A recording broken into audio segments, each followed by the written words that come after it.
Hi everyone, good afternoon and welcome to this PKF Francis Clark webinar, a deep dive on sustainability. And this time we're going to be looking at embedding sustainability into the culture of a business. So this is sort of the third in a series of webinars on sustainability. We've looked at various different things, practical changes that businesses can make, and this time we're looking partly at those, but also more with more of a focus on embedding the culture, sustainability into the culture of business, and looking at what we can do to help staff be part of the journey of a business. So with me today, I've got a panel of experts from their businesses, various different businesses that are attending today. It's really useful to have them here. What we're planning to do is just have a bit of a conversation. I'm going to pose a few questions to them. We're just going to work through and see where it gets to, and hopefully it'll be really useful for everyone listening today. We've got about 45 minutes, I think we've got planned. We may go over that by a few minutes if we've got questions and things that we need to answer. Talking of questions, there's a Q&A section that you can look at. If you've got any questions as we're going through and talking, please feel free to put your questions in there. Hopefully we'll have a few minutes at the end to pick up some of those and we'll go through. So what I'm going to do now is just ask the panel here to introduce themselves, just so you've got an idea of who they are. But firstly, my name's Kieran. I'm a director in PKF Francis Clark. I generally deal with medical practices, so GPs, hospital consultants, and those types of clients. But also I'm the head of the green teams here in Francis Clark. So each of the individual offices have a green team, maybe 3, 4, 5 people. We just try to implement different changes to become more sustainable in each of our offices, with the goal as a firm of being more sustainable overall. So that's me. Paul, can you just introduce yourself to the audience? That'd be great, thanks. Yep. Hi, I'm Paul Banks and I'm the owner, managing director of Fresha, and we're a catering company based in Exeter but operating all around Devon. Thanks, Paul. Chloe, if you could, please. Hi, I'm Chloe Hart, and I'm the Sustainability Manager for John Wainwright Co. We are a quarrying and asphalt business and lay, so working on the highways, predominantly in the Mendips and in Bristol. Thanks, Chloe. Aimee, please.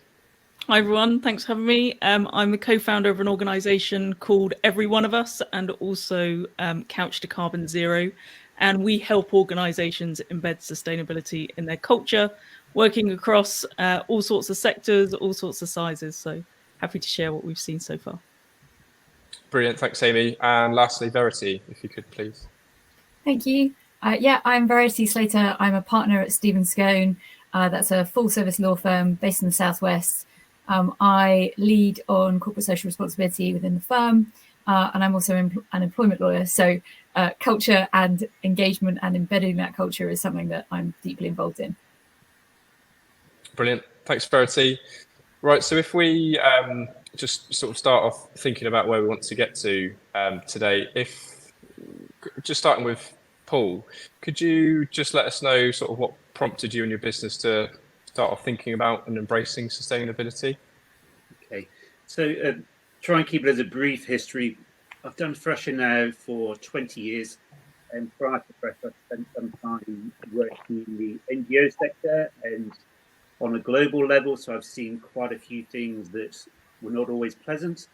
I then came back to the UK and did an MBA, and on that MBA there was a module called Corporate Social Responsibility, and it looked quite interesting, so I did that module. That ended up being my subject for my dissertation, and following that I launched Fresha, and within the original business plan we had corporate social responsibility as the kind of spine of the business, how it was going to be run. And in those days, a lot of it was around local sourcing, food miles, packaging.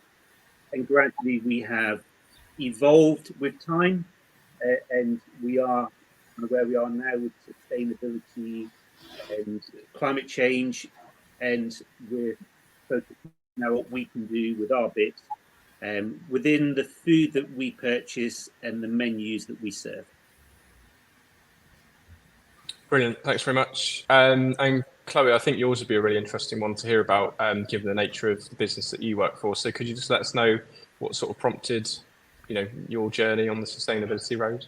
Yeah, absolutely. So this was really driven by our CEO. So Wainwright's has always, as a business, had the values of personal, professional, and ethical. And a phrase that is frequently used in the business is to do the right thing. And I think the CEO personally was reading and learning a lot more about the climate crisis. So he has a real passion for sustainability. And it was also sat in the context of increasing government targets, which have filtered down through some of our customers as well. So some of the big customers, the local authorities, have started to set their climate targets too. And we know that through procurement processes, we will see that as a business. So being able to position the business for the future requirements of customers, and also because it's the right thing to do. Yeah, sounds good. So sort of the goals of, the business as a whole, but also linking into the fact that customers also want to be making those changes and sort of implementing things as well, has sort of gone hand in hand, and that's really come together and put you off on your way to becoming more sustainable then? Absolutely. Yeah, it's obviously quite a traditional industry, quite a high energy use industry. There's definitely a lot of pressure, and the pace of change is obviously quite intense. So it's something that we would need resource for. Brilliant. Verity, what about you, Stephens Scown? Yeah, thanks. So I guess Stephens Scown has always been quite different from other law firms anyway. We're employee owned, so what's important to our people has always been important to the partners and the rest of the business. So I guess we had always wanted to do things sustainably and without waste. We became increasingly aware that leaving a planet behind that was good for the next generation was something that was important to our staff. And we also had been really reflecting on how much we all loved living and working in the Southwest with our Love Where We Live campaign. So I think for us, it was a kind of natural progression to move more in that direction. And initially I was setting up a giving back program to do more in that respect. And then that's kind of morphed over time as we've moved forward through that to now becoming B-Corp accredited. So it's become a really something that felt the right thing to do, but it's become also more of a kind of strategic objective for us, not only because it's great for our colleagues and great for the planet, but because we also see it as being important for our clients too, and therefore the right thing to be doing.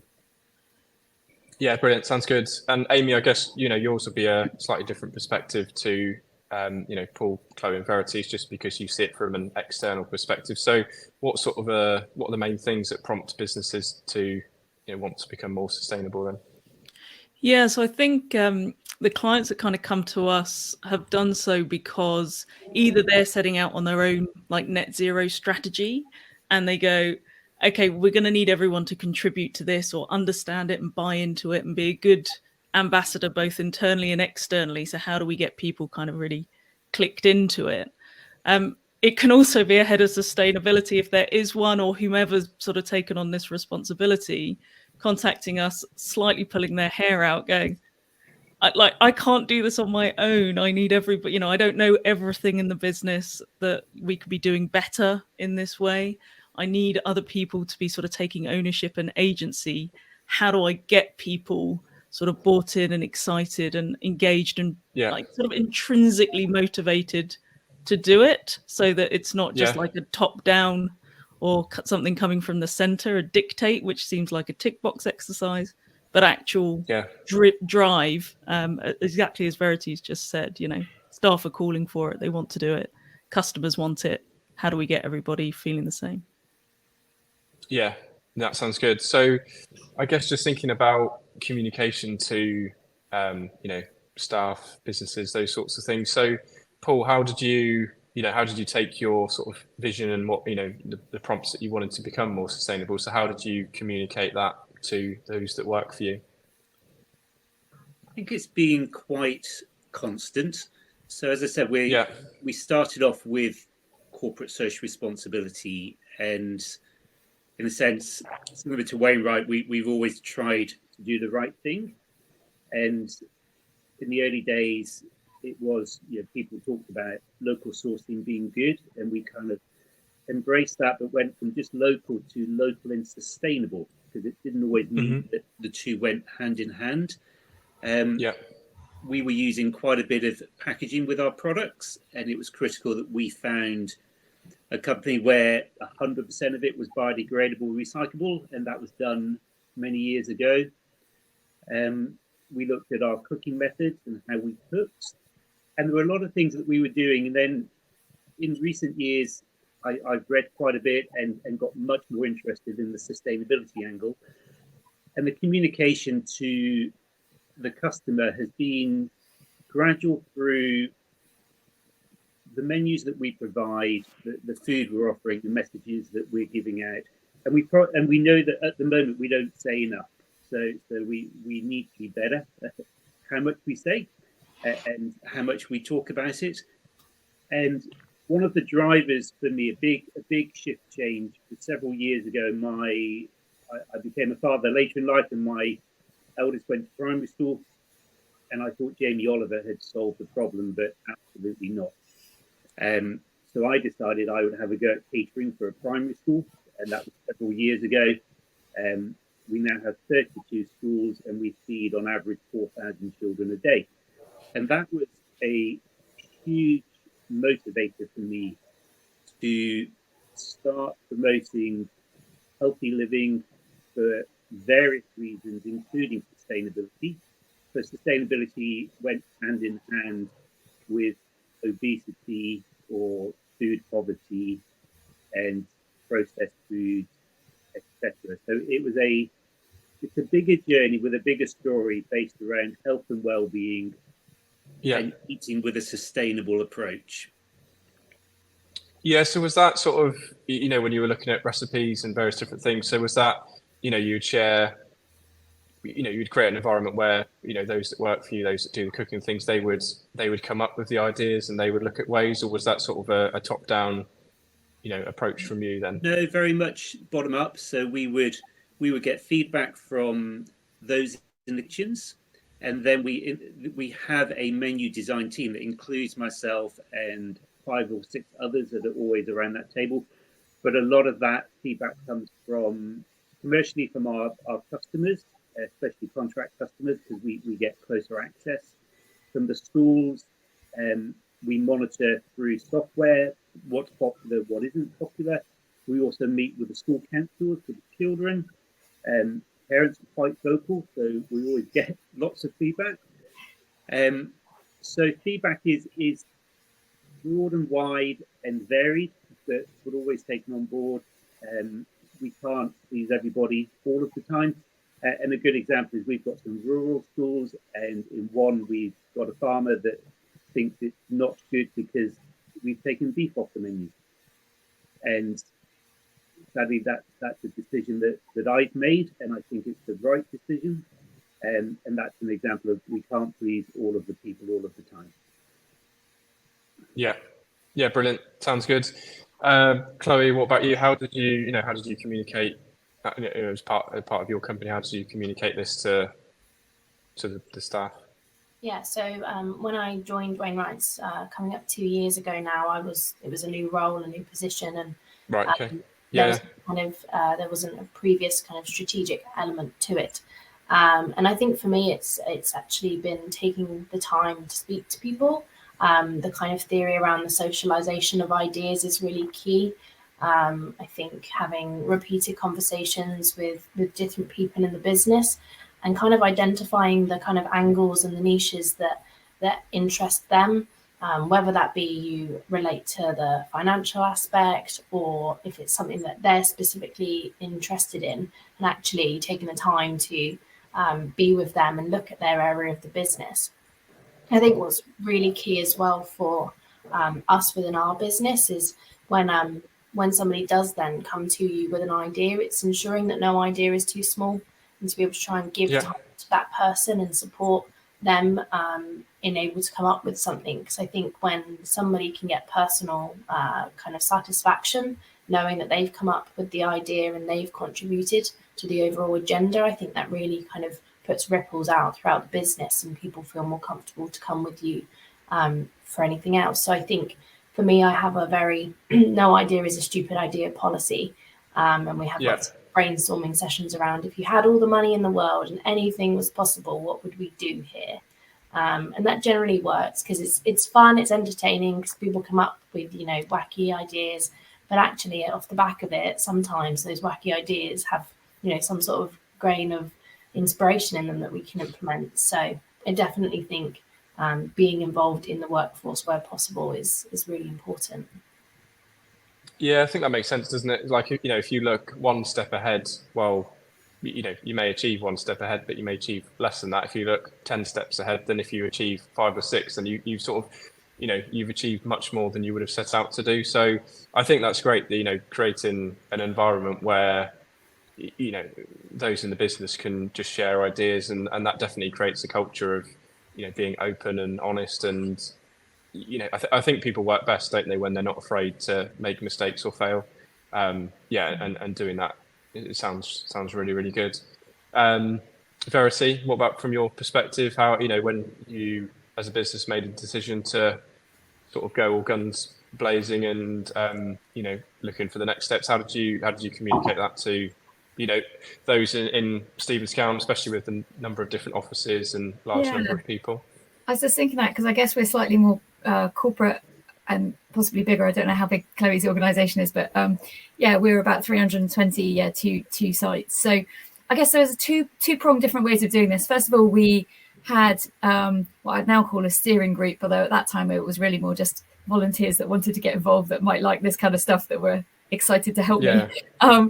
And we formed a giving back team, which we still meet quarterly, and that sort of moves forward with the ideas and progresses, and anybody can be a member of that. So we've got support staff and business support, as well as lawyers, and lots of different representation from across the business. And that was the kind of more flexible, immediate way of communicating for those that were really passionate about it. And of course, it was self-selecting, so those that love that kind of stuff were right in there. For everybody else, I guess, also with COVID in the way as well, because we started this probably back in 2018, it's been a mixture of different things, you know, short videos that I've filmed to talk to people about it, bringing in guest speakers. So we had, you know, representatives from like Surfers Against Sewage and Beach Guardian come in to talk.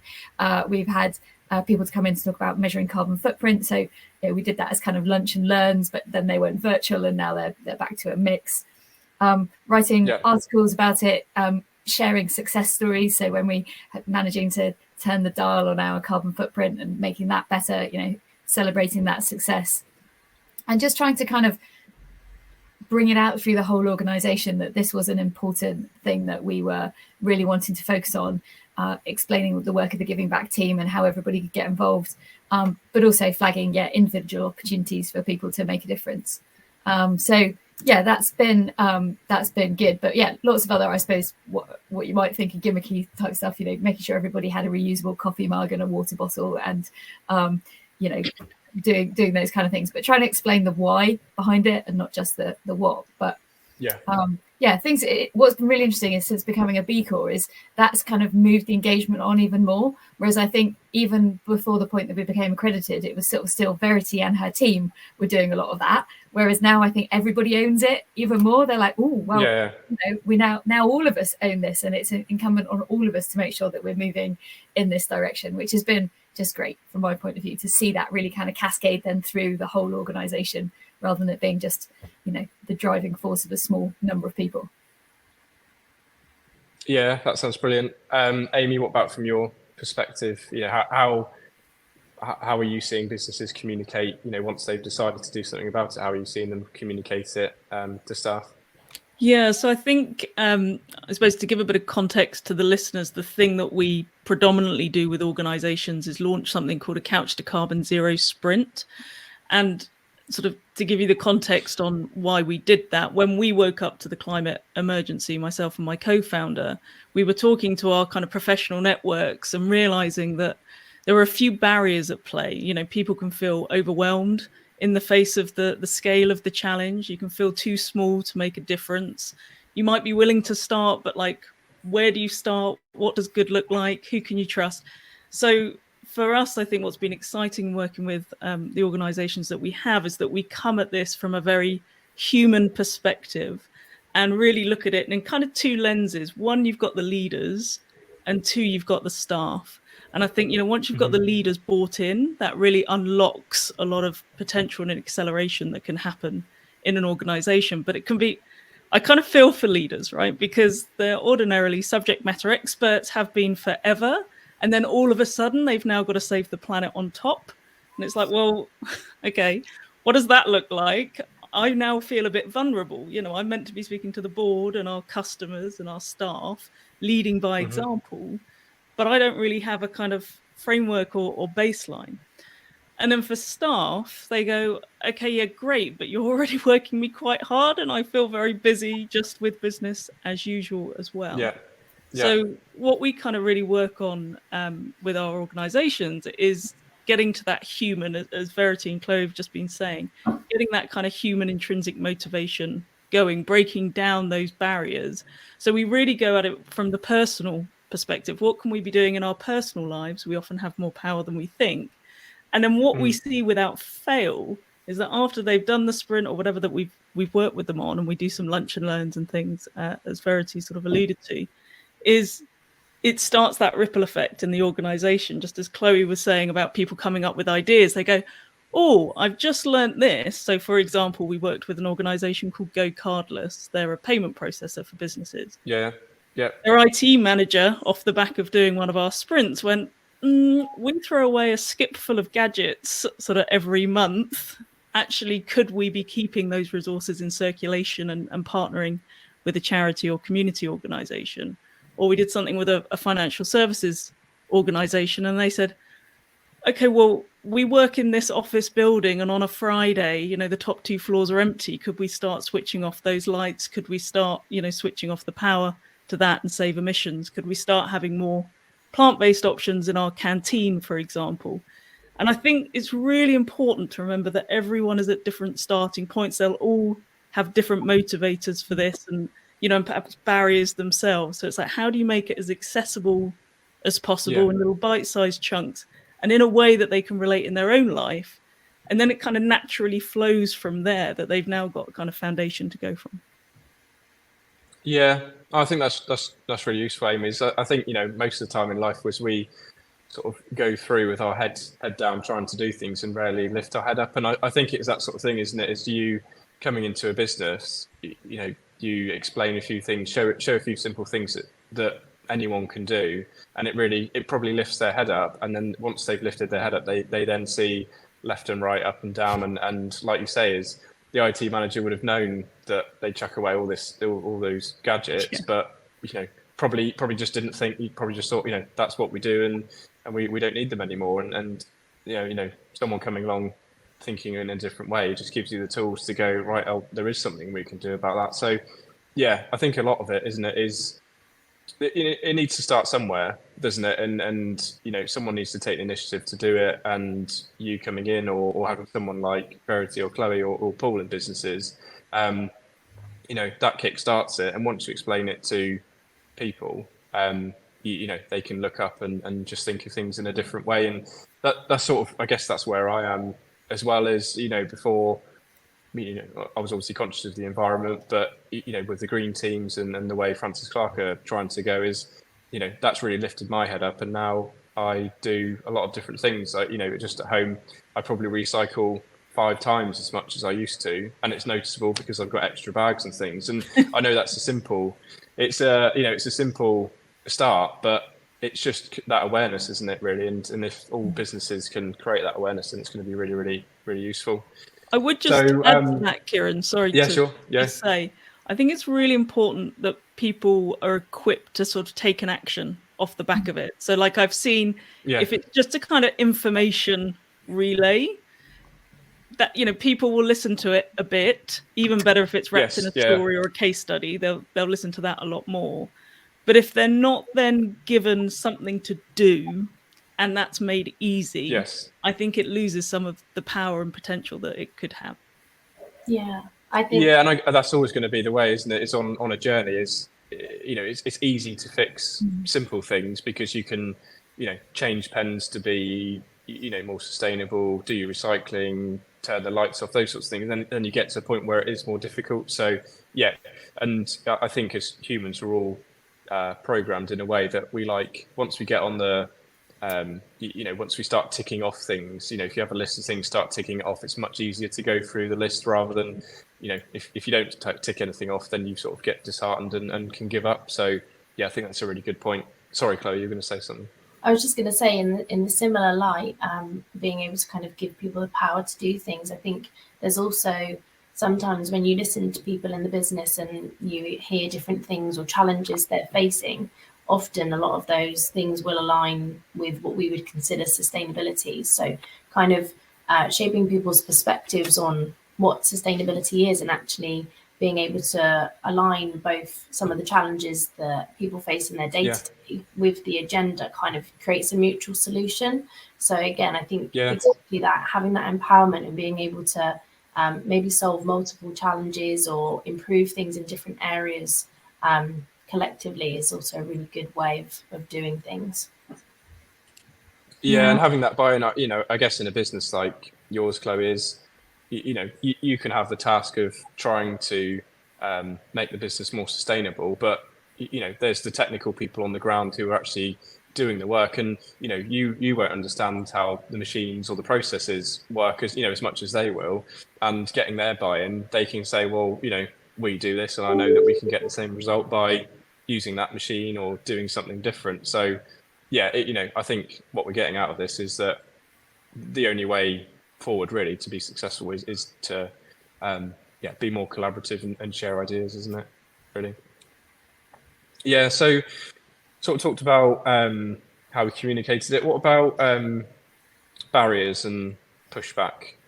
Because I can imagine, I think I'm probably going to come to you, Chloe, and this is being sort of stereotypical of the nature of your business, but you could imagine things are done in a certain way, and it's it's using oil effectively to turn it into tarmac and asphalt. So that just doesn't, from an outsider, doesn't seem sustainable, and you can imagine people thinking a certain way. So what sort of difficulties did you have then when you were you got that vision, you got the CEO's buy-in? What difficulties did you have? Yeah, absolutely. I think as I mentioned previous, it's been a lot of time investing time into people and not doing this as a top-down thing.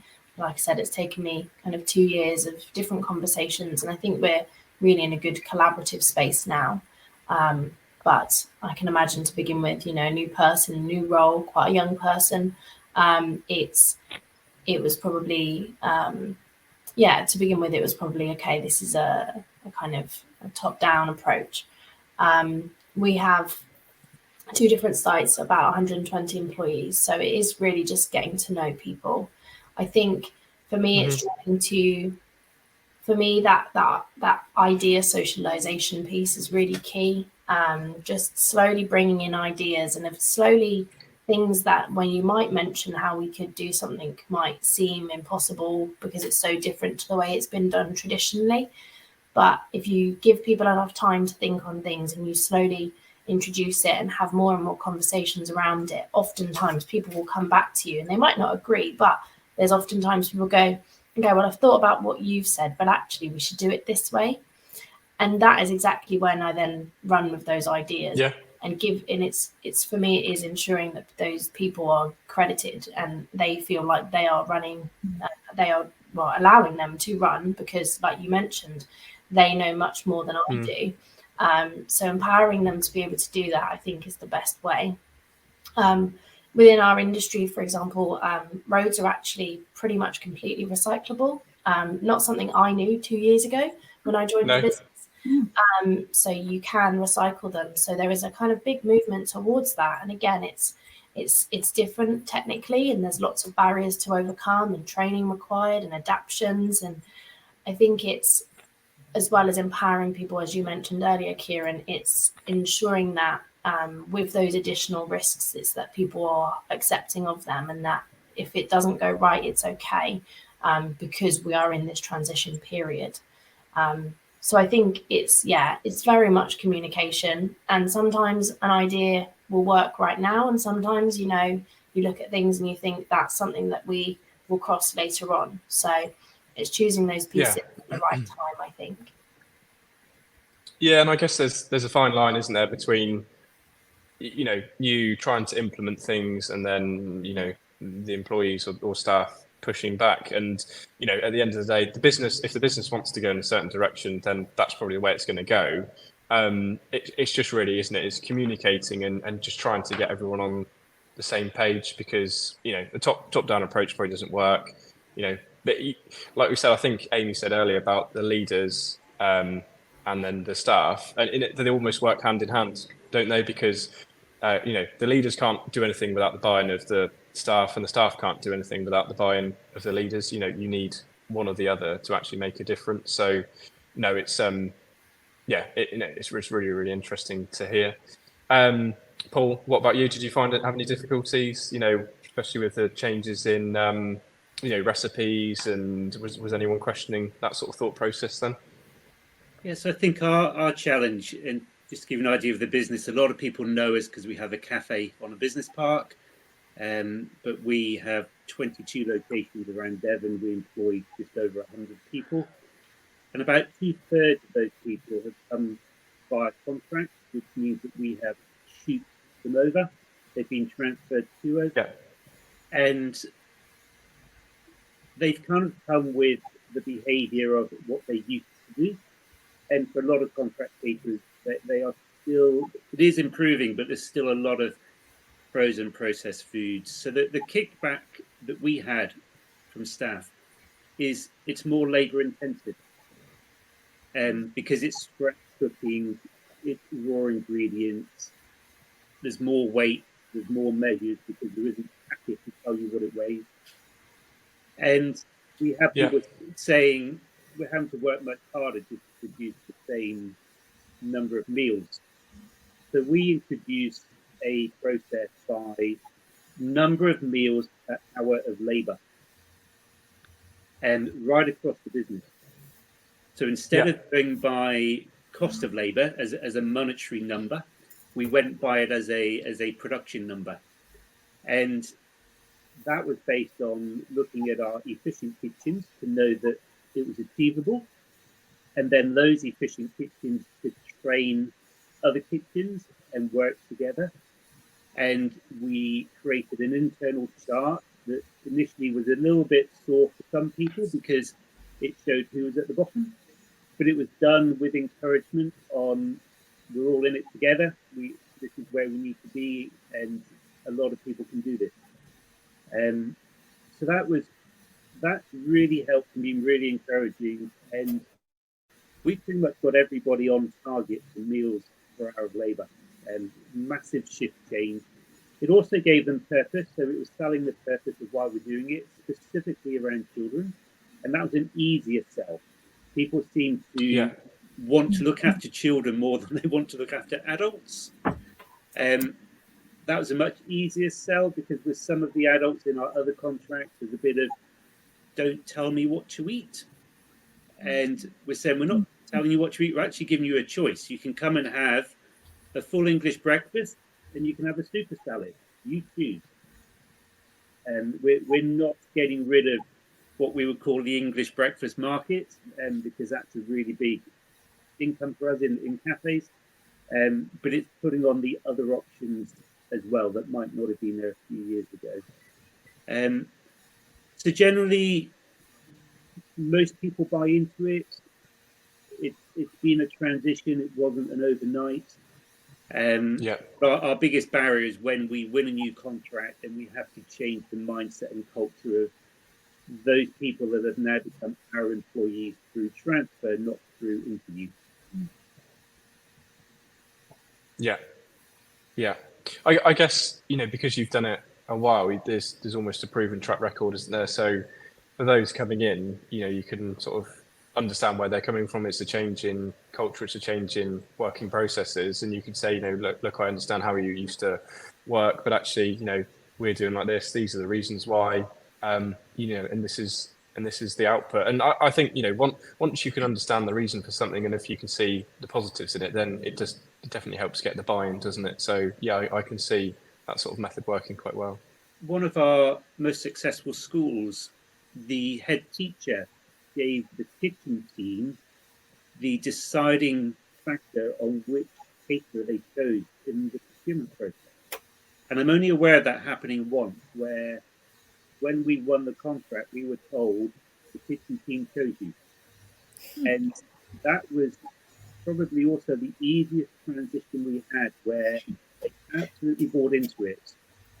And they were on goal, on side straight away. And that was just great. But yeah, we would love that to happen more. Yeah, no, sounds good. Sounds good. Verity, did you?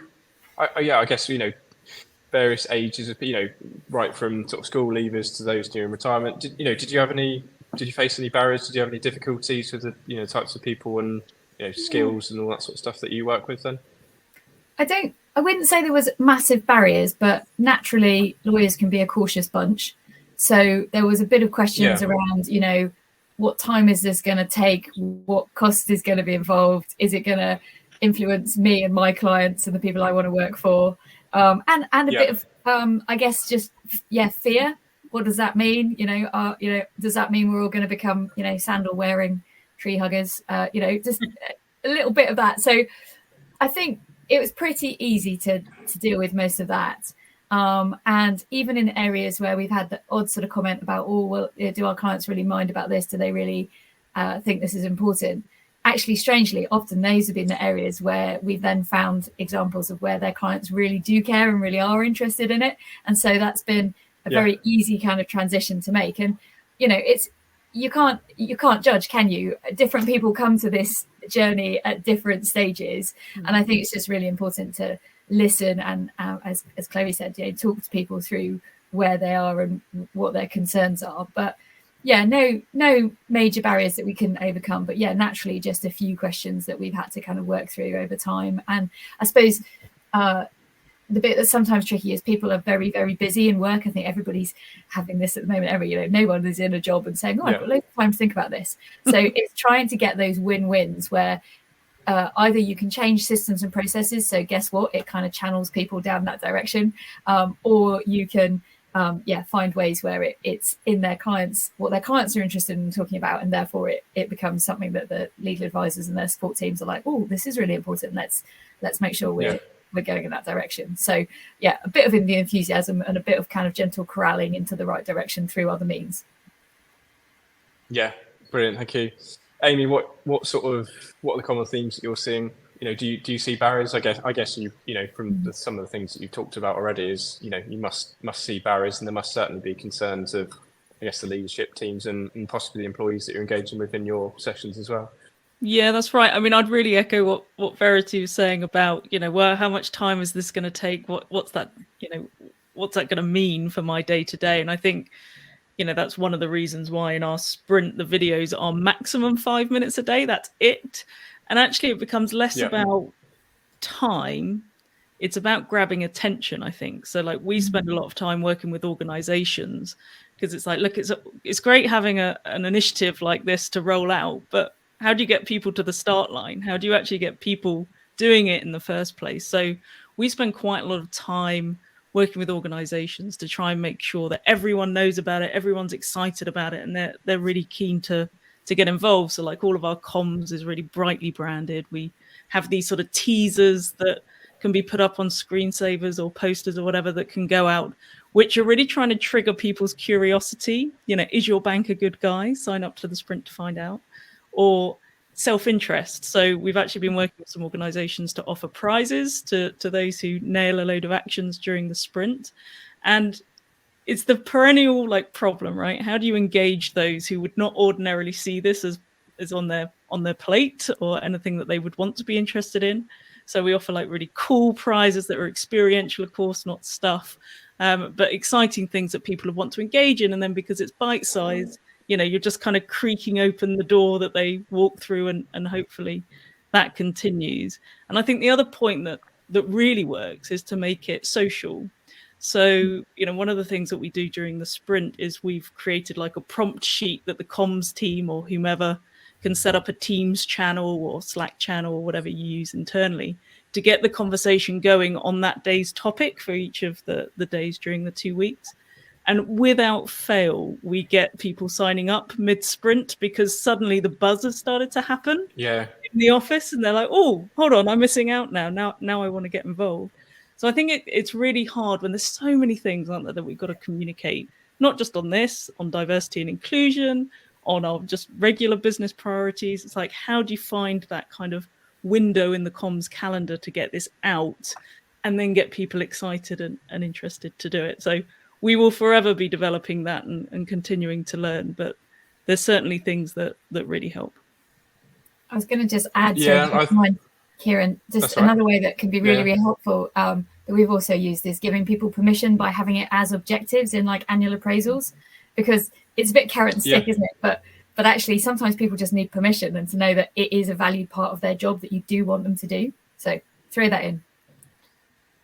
Yeah, no, that's a really good point, Verity. Is actually the environment and sort of CSR is part of our one of our values at Francis Clark, and actually as part of our appraisals we get rated on our values and how we perform and how we act towards them. So I guess it's difficult, and it's coming back to what we were talking about earlier of do we want people to do things because they're being told to do them, but actually it does create awareness, and it shows that it's part of the values, it's part of what their job profile entails, and so it's extra motivation, and even if it adds a few additional thoughts throughout the year that they want to make sure that they're showing something towards it, then even that is better than nothing, isn't it? So no, I think that's sort of a good thing that you can do, isn't it?